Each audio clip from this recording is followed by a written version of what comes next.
Assalamualaikum, welcome to Kutty Papa Cooking.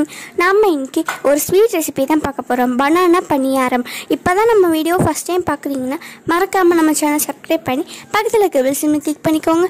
இப்போ வாங்க செய்ய ஆரம்பிக்கலாம். ஒரு மிக்ஸி ஜார்ல 3 வாழைப்பழம் சேர்த்துக்கலாம்.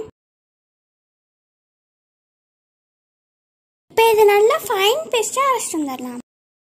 இதை ஒரு பவுலுக்கு மாற்றிக்கலாம். இப்போ வெள்ளை பாக்கு ரெடி பண்ணிக்கலாம். ஒரு பேன்ல 1/2 கப் வெல்லம், 1/2 கப் தண்ணி, வெள்ளத்தை நல்லா கரைச்சி எடுத்துக்கலாம். நல்லா மெல்ட் ஆனோன்னு ஃப்ளேமை ஆஃப் பண்ணிக்கலாம். ப்ரிப்பேர் பண்ணி வச்சிருந்த பாகை வடிகட்டி சேர்த்துக்கலாம்.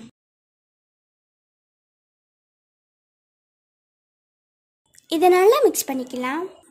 இப்போ இது கூட 1 கப் அரிசி மாவு,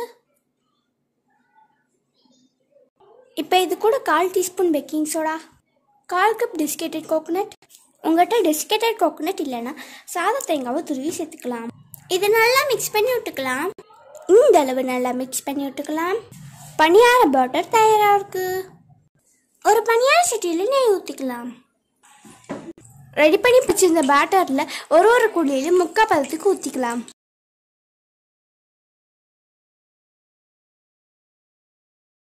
எல்லா குழியிலும் இந்த மாதிரி ஊற்றிக்கலாம். கொஞ்ச நேரம் வேக வச்சுக்கலாம். ஒரு சைடு வந்தோடனே திருப்பி போட்டுக்கலாம்.